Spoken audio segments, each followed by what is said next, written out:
Okay,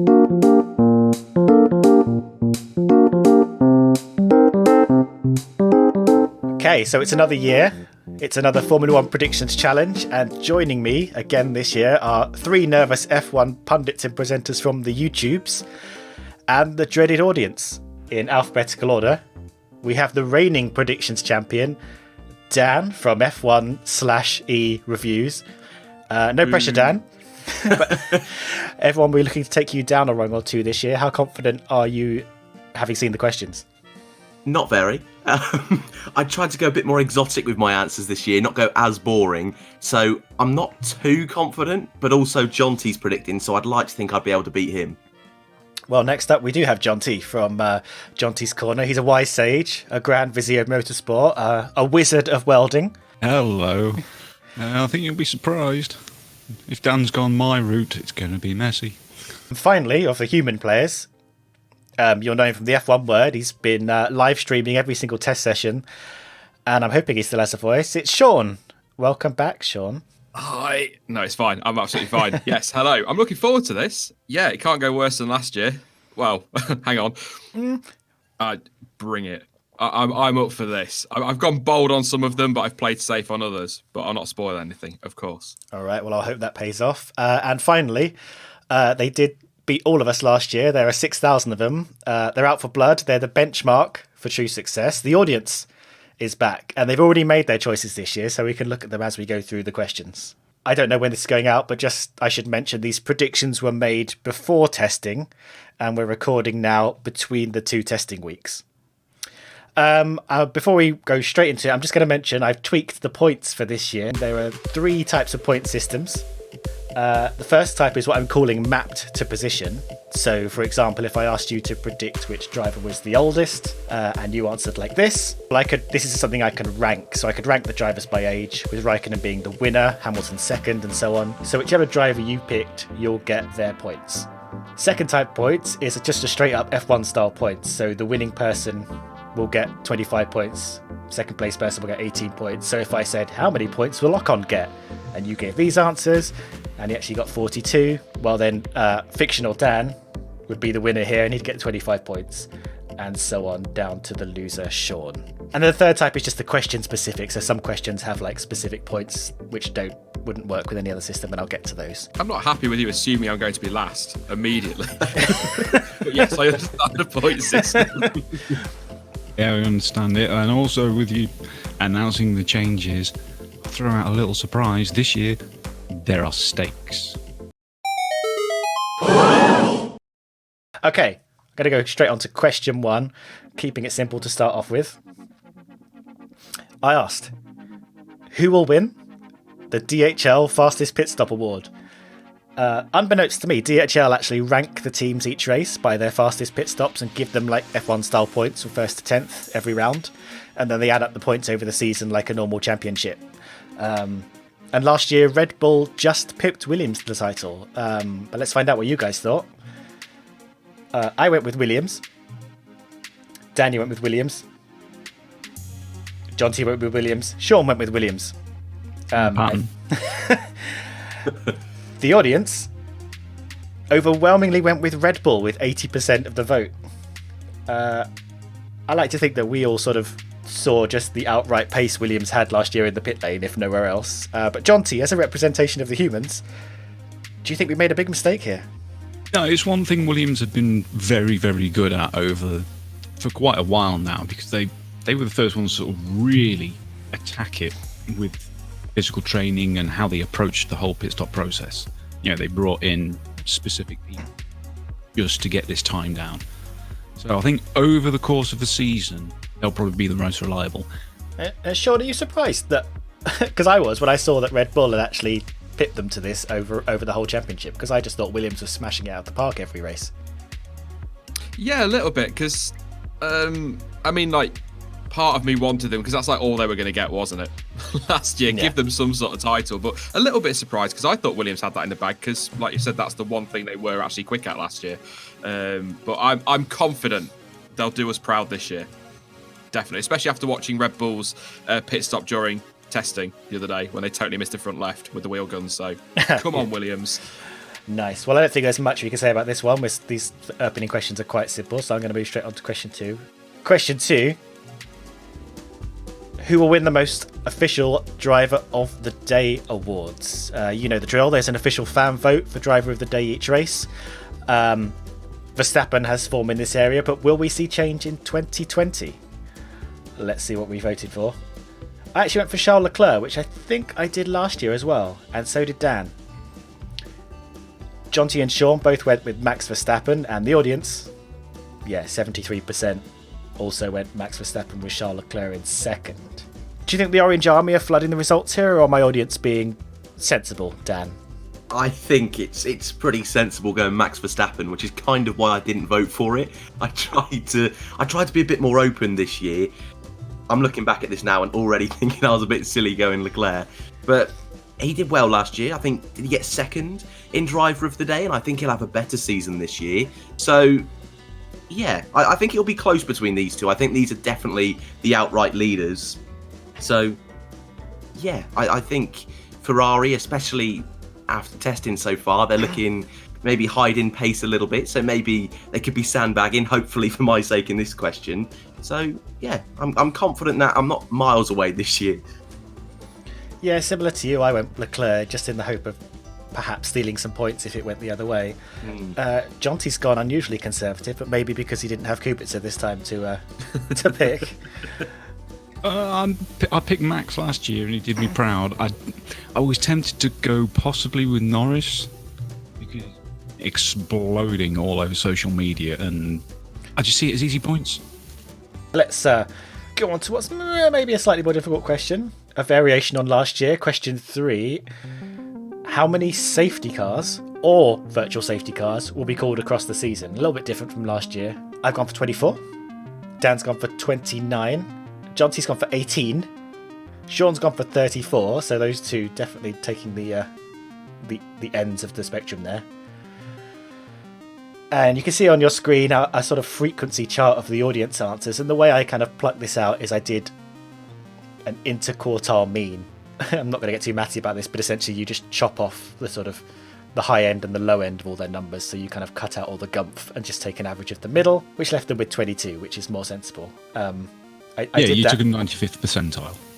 Yeah, there were some like really kind of weird answers in there. There were like some of the answers were over 150, and that would have kind of unfairly dragged the audience into a weird number like Sean's. So speaking of Sean, you're kind of a bit of an outlier here. Are you happy with your high answer? I could tell you last year the answer was 25. 25 just safety cars? Together. Oh. Oops. I probably should have done some research on this one, shouldn't I? Yeah, I'm very confident. We'll have a chaotic season. Every race will be like Germany, and we'll get to 34 easily. Yes. No. Not anymore. And Jonty, you've gone on the conservative side here, I've noticed. There are some reports that may suggest I misread the question, but these are unconfirmed at this time. Okay, fair enough. I'll go no further than that. Who misreads questions? Come on, Jonty. Exactly. Yeah, I may have seen it. Safety cars, not VSCs. Because this is an F1 point style question where we're going to get ranked best to first, there is a tiebreaker element to this that we may or may not need to go to. I'll just run through that quickly.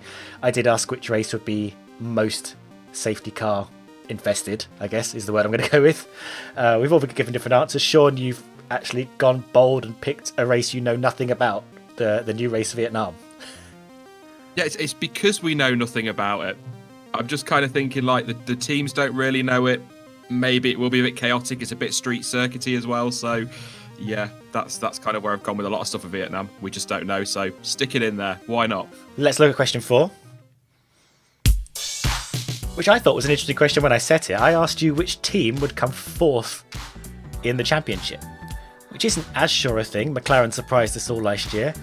But when we look at the results, every one of us picked McLaren, including the audience at 83%. So this is obviously going to come down to the tiebreaker element, in which I asked you how many points that fourth place team would get, and we are a bit all over the place there. Jonty, is it really that sure a thing that McLaren will come fourth? As things stand, No. Before the week, yes. But Racing Point are certainly throwing a big spanner into those works. Dan, I'm just looking at your tiebreaker points. You've gone with quite far and above the highest number of points, which suggests you think McLaren will be taking a sort of bigger leap above the midfield than before. Yeah, my thinking behind this was if Carlos Sainz can get just over 100 points last year, I was kind of assuming that McLaren would be a little bit more comfortable this year, and maybe Norris would able to get a few more points this season. So that was my initial rationale. But like Jonty's just said, Racing Point, again, only testing, and we're halfway through it, but they're looking strong, and Renault seem to have changed their concept quite a bit as well. So I'm a bit more nervous now than I was. But yeah, if Norris can get a little bit more luck this season, I'd like to think that's not too stupid, but you've all gone quite a bit lower than me, so I'm now even more nervous. I'm just going to follow up. The next question is on a similar vein, but for drivers, in which I asked you which driver will come 10th in the championship. Last year it was Perez, and this year I've gone for Gasly. Dan's gone for Perez. Jonty's gone for Gasly. Sean's gone for Ocon, and the audience, squeaking it, 30%. Have chosen Ocon, which is more than second and third place Perez and Ricciardo put together. Quite a tough question, isn't it, Dan? Yeah, it's not a nice question, that's for sure. I really just didn't have a clue. And kind of going off the last question, and you'll see this probably with a few more of my answers, I was expecting McLaren to be comfortably fourth best, kind of more pushing those top three than the midfield. So yeah, it was more between the two Renault drivers and Perez. Sorry, Lance Stroll fans, if you're out there. Yeah, and I just had that feeling that Perez would be the more consistent of the two Racing Point cars. And I didn't think, and I might still be right, but I didn't think that Racing Point would be as competitive in the midfield this year. So that was my initial thinking, but already I'm thinking I could be wrong after testing. And Jonty, you and I have both gone with Gasly. I know that my thinking was he's a much better driver than he looks last year at Red Bull, and I think he's going to, if that AlphaTauri is pretty solid like it was last year, he'll just sit there like happily gobbling up points. Yeah, very much so. I was thinking Perez might move up a spot or two. Even before the whole Racing Point thing, I thought they were going to improve a little bit. Yeah, Sean, you in the audience have gone with Ocon, who, you know, a little bit of a risk because he is this slight unknown element. New team, took a year out. I think he's got a point to prove, definitely. He's going to have to come in on his A game because Daniel Ricciardo is a hell of a teammate.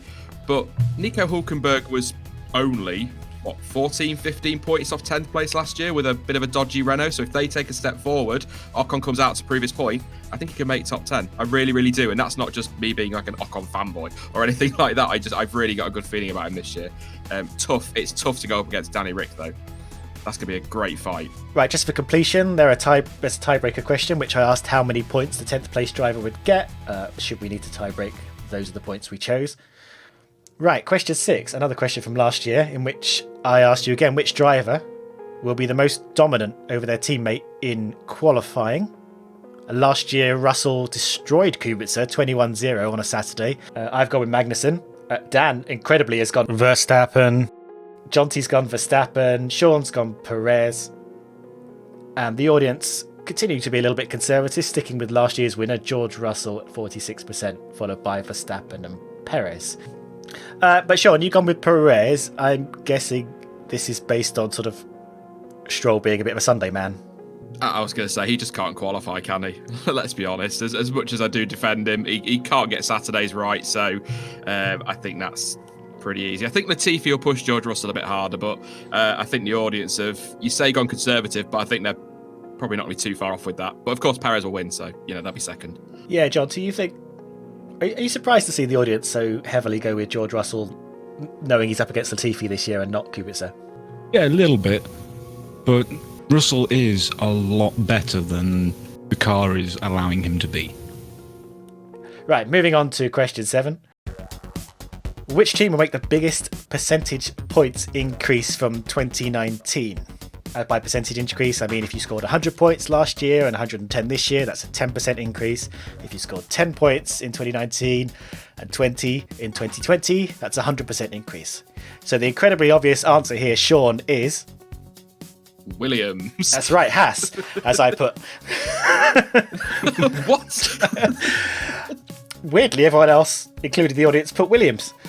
Yeah, okay, so here's the thing. I completely blanked on Williams as a team. Wow. I know. But if Williams do have a bad year, which it's not looking like anymore, and fail to score, all Haas need to do is show a bit of improvement and do you know, I could win this. Right, Sean? Right? But all Williams needs to do is score one more point than he did last year for 100% increase. I know. I did a Sean. What have you done? I don't know what happened. I have a maths degree. Last year. Look at how the drivers one went last year with the winner getting 1,200%. Yeah. Think about that. So I think Williams are going to... they'll still be 10th, but like double digits surely for Williams. Come on. That's an incredibly bold claim. I wish I could hold you to that. Oh, could we make this interesting? All right, I will bet you a crisp £5 note that Williams won't get double digits. Or a drink at Autosport. Yeah, £5?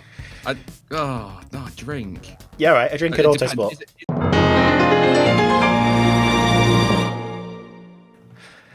Question 8. A question I asked last year, but with a revamped point system. I want you to name every driver that stands on the podium. The tweak is you'll get 5 points for every driver you guess who stands on the podium. You'll lose 3 points for every driver you guess who doesn't stand on the podium, but you'll also lose 3 points for every driver who gets on the podium that you didn't name.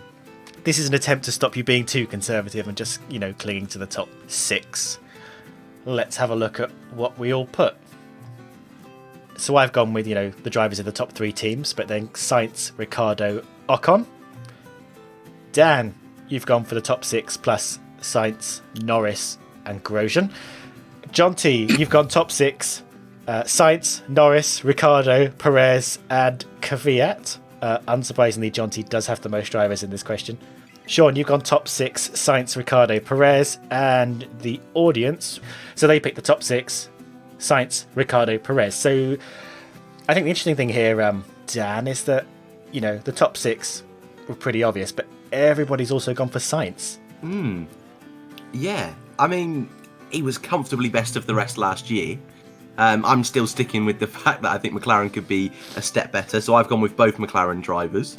So I think, he's really proved a lot of people wrong last year, and I think this year he'll be able to improve on that even more, if not better. I personally think the most interesting thing on this is that you think Esteban Ocon's still driving for Racing Point. Indeed. Take 2, let's go again. It'd take 3 at this point. Oh yeah, it would be, wouldn't it? Yeah, I can't count, what a surprise. I can't tell you how many times I coloured him pink in various times of putting these together.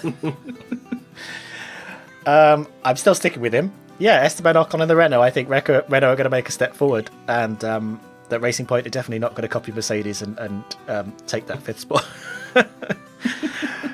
I've got to give credit to Dan's continued standing for Grosjean. Yeah, I thought I got to spice it up a little bit this year. Not, extreme as Robert Kubica every answer, but, make it a little interesting. Yeah, well, if bits of his car end up on the podium, I think you should still get the points. So there's I think it's unsurprising there's sort of a mixture of McLaren, Renault and Racing Point up there. Jonty, your, I guess, wild card entry is Daniel Kvyat. Well, yeah, he was awesome last year. He really was. And he did get a podium. Admittedly, we all know, a chaotic race. But, he wasn't far off on a few occasions when we had things going on. And you say a chaotic race, but we're likely to have a few chaotic races. It's picking the right person who'll be there when the race ends.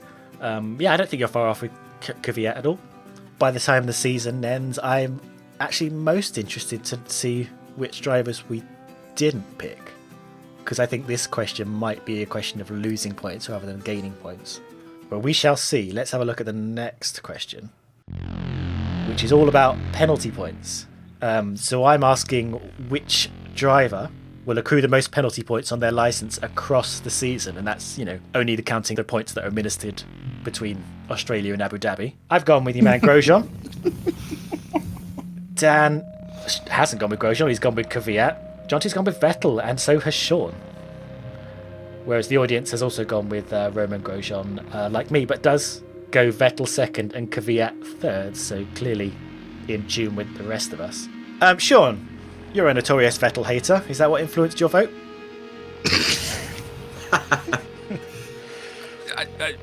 It's usually the other way in comment sections. You defend him too much. Yes, I do. Well, first of all, I'm laying off Grosjean a little bit this year. No. Honestly, I think because he topped it last year and he's got, let's be honest, an explosive young teammate, very exciting young teammate. He's out to prove a point. They're going to have to get close to each other. I can see there being penalty points handed out there. He makes mistakes. He does daft things like he did in Monza. But I think this was more about the fact he topped it last year and I think possibly again this year. Yeah, pretty much. I was thinking that, after the events last year, entering every year with more and more pressure on him, and until he manages to break through, I think he's going to be at risk of the same things happening. He needs that dominant win to really turn things around. Kvyat, I will agree with you, Jonty, had a really good start to 2019. But I think his second half, once Gasly came into the team, I think wasn't as good. And actually, I think we saw signs of that torpedo coming out as the year went on and on. I think Singapore with Raikkonen, while I don't think that was fully his fault, was a bit torpedo-esque. And then in the USA and Mexico, on the last lap, he went for a couple of dodgy moves and got penalty points there. So I'm thinking that if he's behind Gasly for a good chunk of the season, maybe that pressure will build a little bit more and we'll see a few more torpedo-esque moves in a midfield that I think will be a little bit closer. So that's why I've gone with Kvyat. And this question was followed up with a sort of companion question. In which team will accrue the most penalty points if you add up the points of its drivers across the season? I've gone with Haas. Dan, you've gone with AlphaTauri, which sort of maps to your last answer. Sean and Jonty have both gone with Haas, as has the audience, with a very nice 69%. I'm just going to continue with you for a sec, Dan. Do you think Gasly's a little bit naughty, or do you think the torpedo is so strong that he'll carry AlphaTauri over the line? Yeah, I think we've got an Apache helicopter torpedo situation going on here. Just one side of the garage exploding everything. I can't go with Haas with a good conscience. So I tried to think of what other team. So yeah, I just thought I'd kind of just copy over my last answer. And I'm glad I didn't go Haas, because at least if it's not them, I should be able to pick up some points. I was just going to say, keeping it short, it's Magnussen and Grosjean, isn't it? So yeah, that was all my thinking in that one. Yeah, it's very much a Laurel and Hardy thing. One's comically excessively aggressive and not a good mix. Question 11. This is sort of about attrition. And I asked, which driver will complete the fewest laps across the whole season? So, retirements, crashes, being a few laps down on the leader, these will all subtract from the maximum possible laps they could score. Let's have a little look. I've gone with Kvyat. Dan, Kvyat hate continues with him. Jonty's gone with Grosjean. Sean's gone with Grosjean. And the audience has also gone with Grosjean. But interestingly, he just pips Latifi. Talking same story here, Grosjean. Jonty with Grosjean, you think he's going to cause some incidents and crash out of the race with some bravado moves? Not quite. It's more of the fact that it has to always tend to qualify roughly close to each other. And it's that very aggressive Magnussen versus Grosjean thing. A lot of the times we've seen them clash. Grosjean's come off worse in really unlucky ways when they've been hitting each other, so that was more my thinking. I was actually just going to say, I've got you, Dan. I've got you, mate. I was just going to say, out of all the drivers, he was probably one of the most unlucky, or possibly even the most unlucky last year, and that was what my thinking was with Grosjean. Have you picked Kvyat for torpedo reasons, or? Kind of. I almost went with Latifi as well, if I'm being totally honest, mainly because I thought if that Williams is slow again, over the year it might accumulate with being laps behind while finishing the race. That's kind of what I was thinking, but yeah, I looked at my previous two questions and thought, well, I've gone this far with Kvyat, I might as well continue. Good thinking from Dan. I hadn't actually considered that. If the Williams was dead slow and to end up 2 laps behind every race, that's 40 laps. That is true. Though, that could be the same as a first lap incident. Well, less than a first lap incident. I didn't even think about that. I really should have thought of who is likely to just completely boss it on the first lap into someone else, and picked Grosjean. Question 12. So I asked you to tell me the top 6 in the championship after 6 races have passed. Let's have a look. So this is going to be very interesting, knowing that we've now seen some testing. I've gone Leclerc, Hamilton, Vettel, Verstappen, Bottas, Albon. Dan's gone Hamilton, Verstappen, Bottas, and then Leclerc, Vettel, and then Albon. Jonty's gone Hamilton, Vettel, Hamilton, Verstappen, Leclerc, Vettel, Bottas, and then Sainz.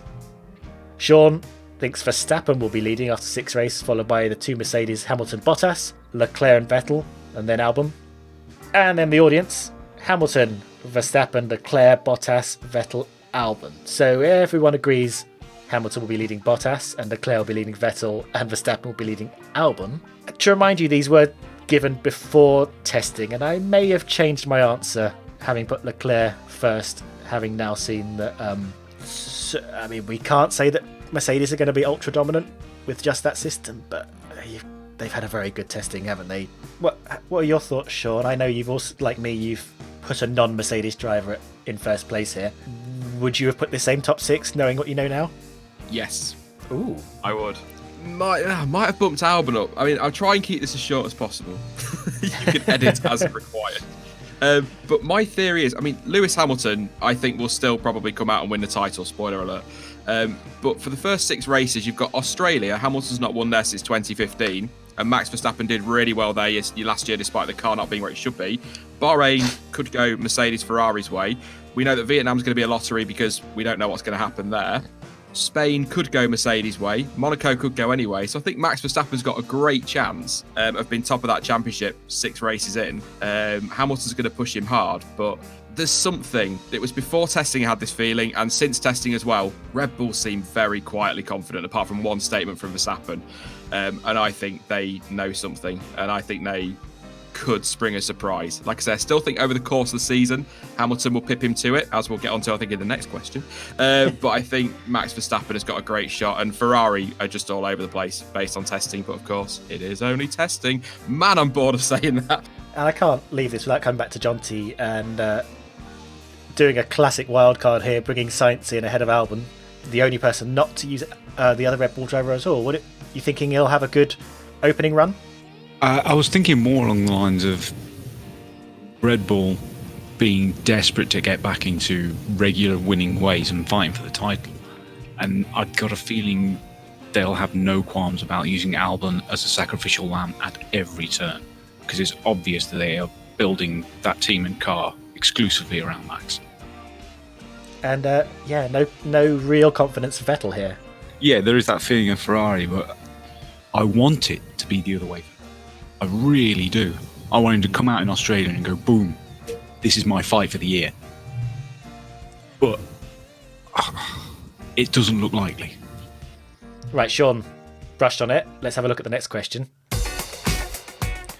in which I asked, which race will the drivers' champion take the unbroken lead in the championship? Because obviously at some point, whoever wins the championship will take the top of the table and never lose it again. Last year, Bottas and Hamilton swapped a bit at the opening races, but once Spain was over, Hamilton took the lead and never lost it again, right through to Abu Dhabi. I go with Britain. Cards on the table, I think it's going to be another Hamilton win, but I think there might be a little bit of back and forth in the first half of the year. But, Britain's roughly halfway through, and then I think, he won't look back from there. Dan and Jonty have both gone Abu Dhabi, so they think there's going to be a big back and forth all the way through the season. And Sean, I think, similar thoughts to me, have gone Hungary.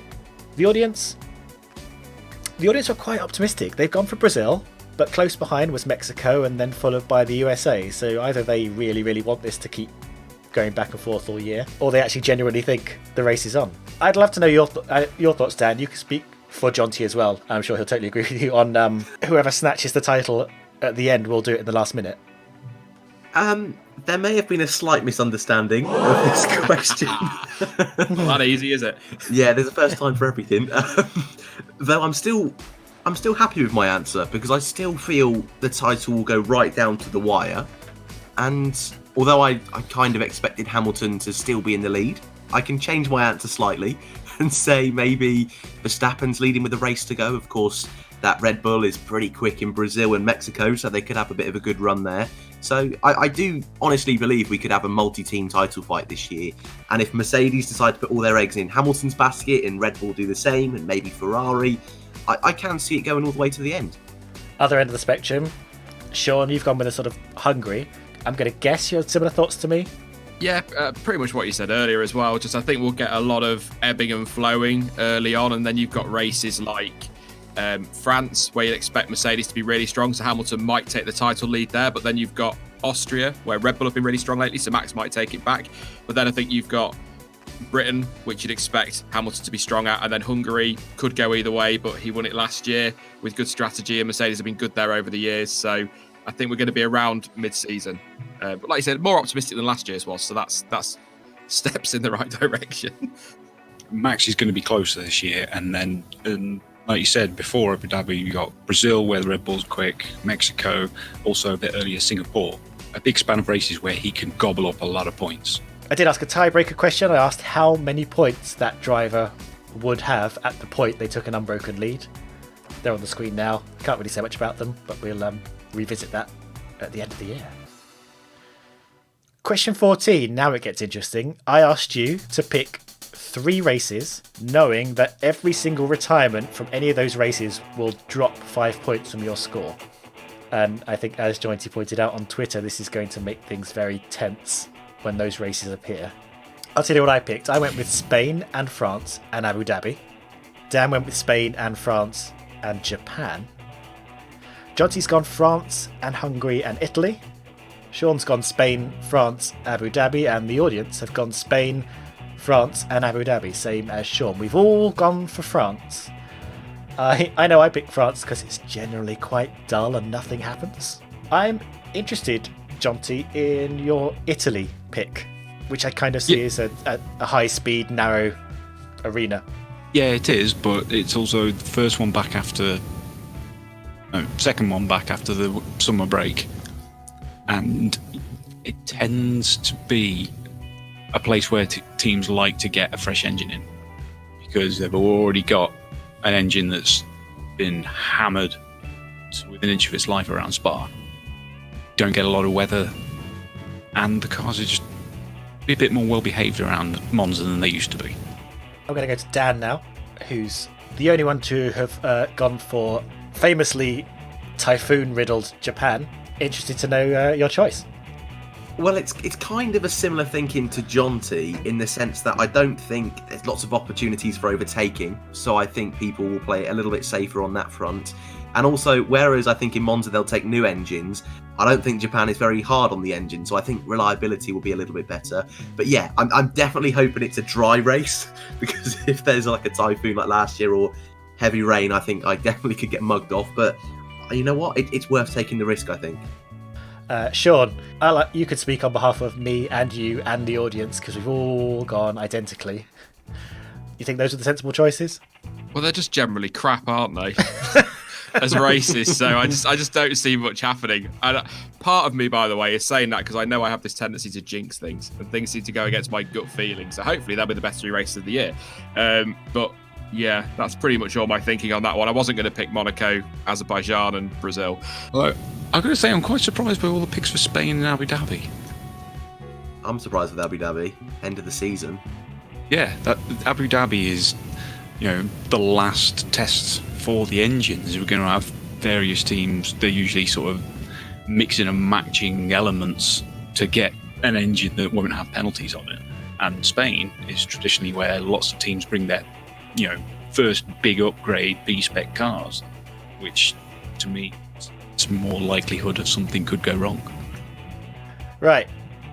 Question 15, the Carlos Sainz question. This time I asked you to pick 6 races from the season, and you will get Sainz points from every single one of these races. I found this incredibly hard. I don't know about you. I went Monaco, France, Britain, Singapore, Russia, Japan. Dan went Spain, Monaco, France, Britain, Italy, Singapore. Jonty went Monaco. I seem to have used the country code for Singapore, but it's actually Azerbaijan. Austria, Singapore, Brazil, and Abu Dhabi. Sean's gone for Azerbaijan, Monaco, Austria, Britain, Hungary, and Russia. And the audience gone wild with the Netherlands, Spain, Monaco, Britain, Hungary, and Brazil. Lots and lots of votes for Britain and Monaco, two very different tracks. Sean, did you find this tricky to pick races for? What strategy did you go for? I went back and looked at the races he was good at last year. Yeah, fair. That was kind of where I went. And also tried to avoid, where possible, I know some of those are power tracks, but where possible, too many power tracks, because we don't know about Renault. But I've stuck Canada in there because I think I picked Canada because of what Renault claim about their engine. So there's at least one proper power track in there. But yeah, I've got to say as well, Stuart, you're doing yourself proud with these titles. That is brilliant. It's rocket science. I love that. Jonty, did you apply a similar strategy here? I can tell you what I did, actually. I was sort of a little bit over the place. I hedged my bets a bit. I went for some of the circuits like Monaco and Singapore, where there might be a little bit of incident, and you want to be the person who's there to pick up the points. I don't know why I didn't pick Brazil, actually, for that case. And then a couple of just like where he could drive fairly solidly, like France and Russia. What did you go into this question thinking strategy-wise? Pretty much the same thing as Monaco, Azerbaijan, Singapore, Brazil. All a case of they tend to have a fair few incidents. He needs to be there, and he's good at being there to pick up the pieces. Austria, I'm not quite sure why I picked that now, because there's a lot of power there. But it's not immune to incidents. And Abu Dhabi, I'm just hoping that McLaren keep that progress going. So by the end of the year, we'll be fighting right at the front. Austria's a good pick. That's why I went for it, because I said just cited his picks, but I also looked at McLaren's strong results. They were 6th and 8th last year. So it could be a good pick. I did not ask the audience why they picked what they picked, but I guess maybe we'll find out. Maybe they'll reply in the comments that I might not look at. Question 16. This is the Dream Team question, in which I asked you to assemble a dream driver pairing from across the bottom 7 teams. And you're not allowed to pick drivers from the same team. The way the points work is the team that scores the most points will get 25 points, and so on. I've gone for a Sainz-Ricciardo pairing. Dan's gone for a Norris-Ricciardo pairing. Jonty's gone for a Sainz-Perez pairing. Sean's also gone for a Sainz-Ricciardo pairing, and the audience 49% wanted Sainz in the first car, and 38% wanted Ricciardo in the second car. So Sainz-Ricciardo seems to be the popular. I want to come to you, Dan. As your result suggests, you think Norris is going to outscore Sainz this year? I'm not. See, I think they'll be close, the two McLaren drivers, and a few of my questions previously, I've gone with Sainz to have the edge, and I figured that Sainz-Ricciardo could be a popular choice here. So I'm glad that you've all gone with it, because I thought I'd try and mix it up a little bit in the hope that if Norris does spring a bit of a surprise and beat Sainz, I could benefit from it. Now that we've seen Racing Point have clearly dragged last year's Mercedes to the print and copy shop, you must be quite happy picking Perez over Ricciardo. Yeah, and even before that, it seemed like the most obvious choice to me. And with how well Sainz did last year in the progress of McLaren, and Perez, it doesn't seem to matter what he's driving. He's just there all the time.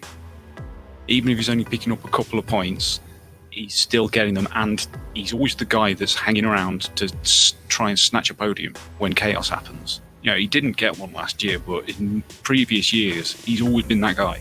So I'm genuinely surprised Sean didn't pick him.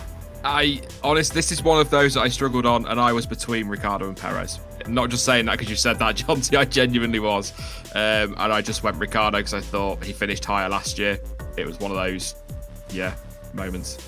Having seen our nice new pink W10, I really wish I'd picked Perez. And moving on to question 17. The question that everybody hates. I got so many comments about this, but tough. I asked you to add up the number of times the following things happen.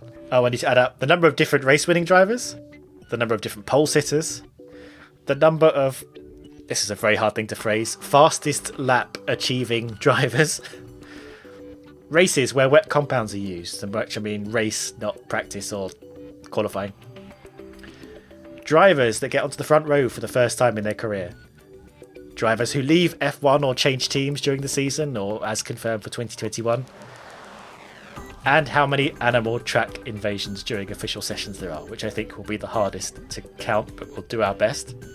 Tricky question. Going to be really hard to peel apart, but I'll tell you our numbers. I've gone 28. Dan's gone 37. Jonty close to me, 29. Sean, 26. And the audience, 28. So Dan, I'll start with you. So you're the outlier here. You probably don't remember the exact numbers for this, but... Well, I have wrote down the exact numbers. Oh, nice. I'm not going to go through all of them, but I can see straight away the two biggest ones. I've gone with 10 drivers for fastest lap.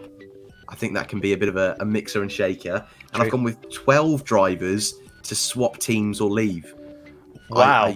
Whoa. Yeah, I know, which in hindsight is a bit silly because I forgot about the Leclerc and Max contracts. But I still think in that midfield we could see quite a few changes. So it's a big number. And again, this might be more taking a big gamble that hopefully will play off. And yeah, I'm a bit nervous seeing the rest of your scores. Yeah, I've been trying to reconstruct it in my head.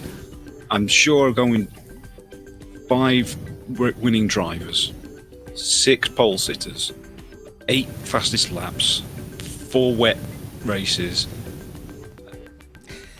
4 drives on the front row, 4 levers, and 2 track invasions. Yes, but Partridge wasn't one of those choices. I'm fascinated that despite the kind of weird complexity to this question, and if we ignore Dan for a second, we're all around the same kind of area. It's... The lowest is Sean, and he is exactly miles away. I'm going to move on to our final question, which I'm calling mini bingo.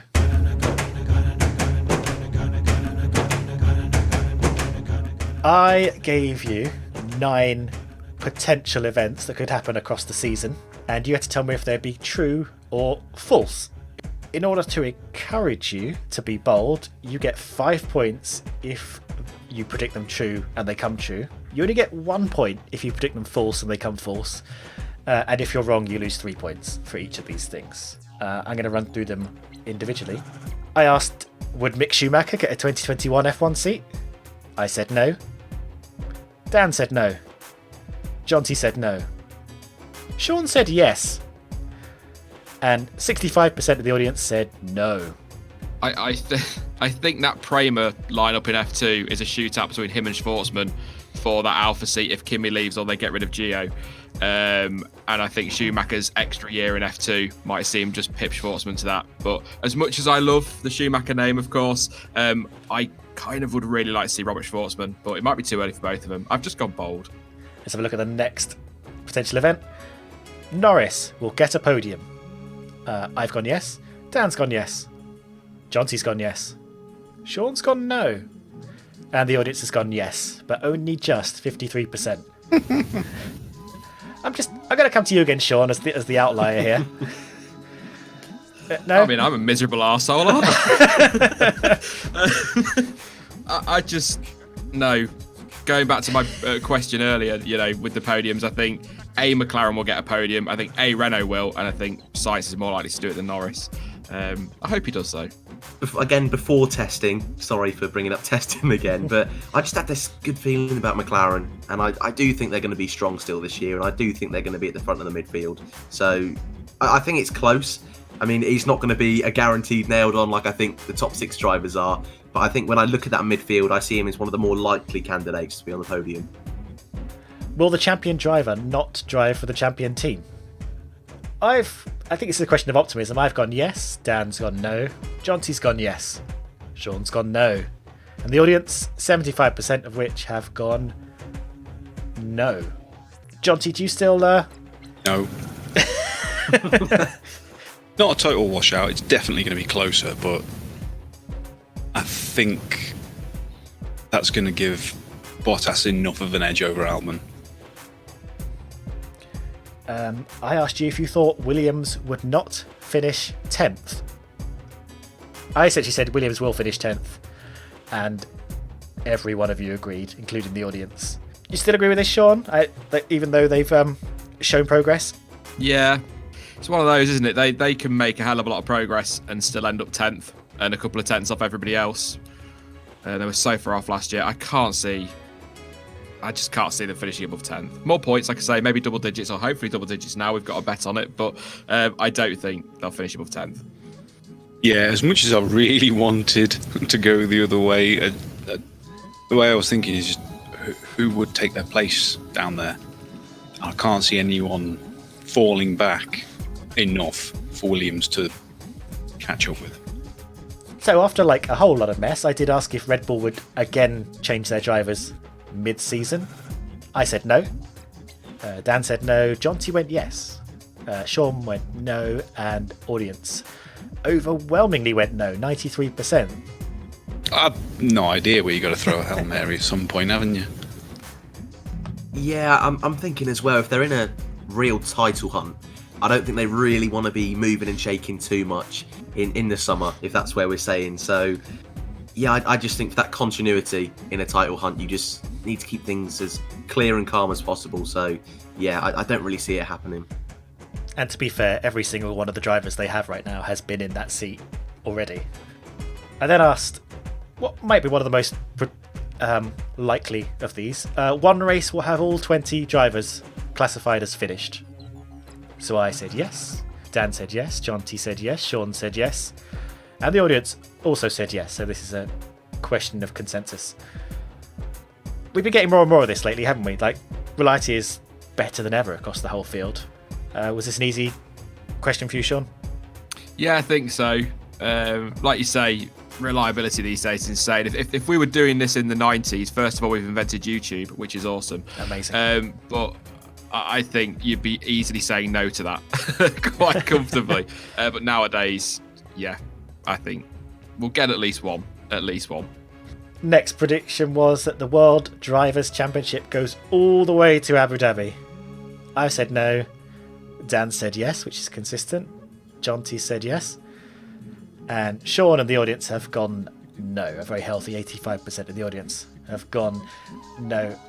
Yeah, well, same as earlier. Is largely optimism, but I do genuinely think it's going to be closer. It's probably unlikely to get that far, but we have to hope. We have to hope. Don't be such Debbie Downers. Come on. All right, here's an interesting one. I asked if the Chinese Grand Prix is going to go ahead this year. Pretty easy answer to this. We all went no. Though only 60% of the audience went no. Were you on the fence at all, Sean, or are you like, this is off?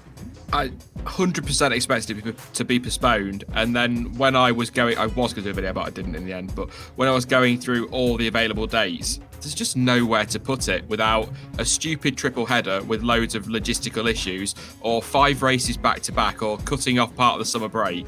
Just, it's going to be one of those things, and I think somebody else said it on Twitter last week, to be fair, but I think it's one of those things that they will postpone it, keep saying they're rescheduling it, get to around Hungary, and then whisper very quietly that it's not going ahead when nobody really cares anymore.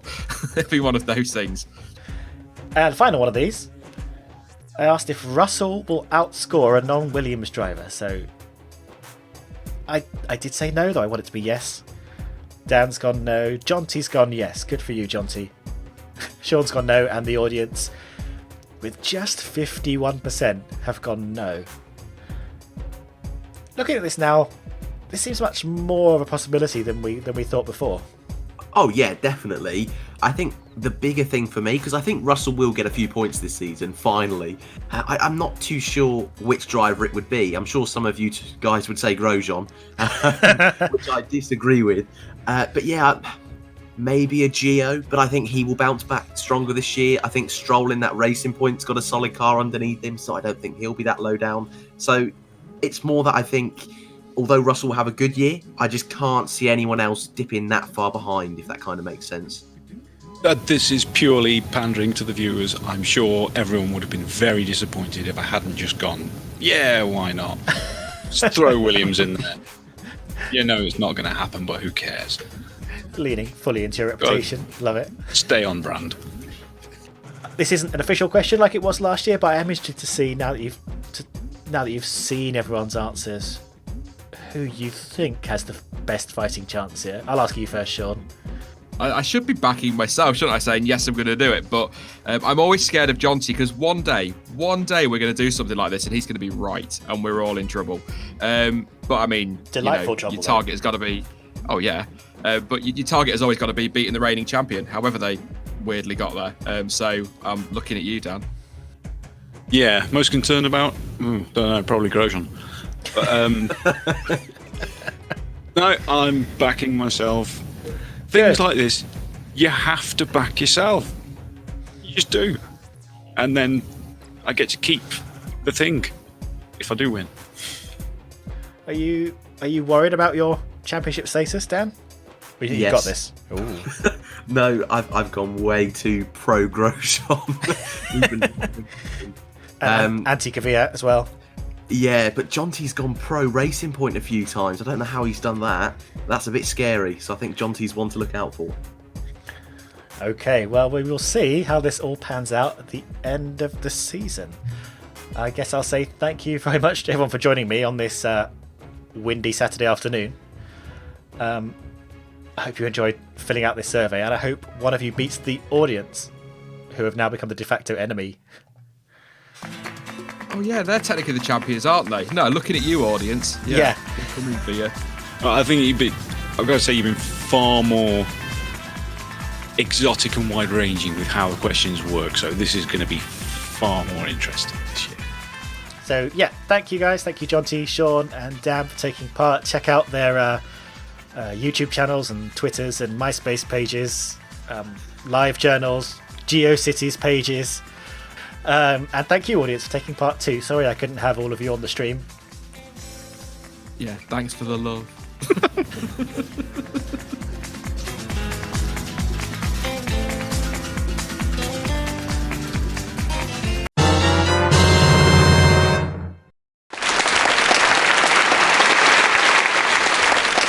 And before we close this video off, of course, I have to round up the competition I put in the last video, where you could win this glorious print of the Jordan 191 7-Up liveried car.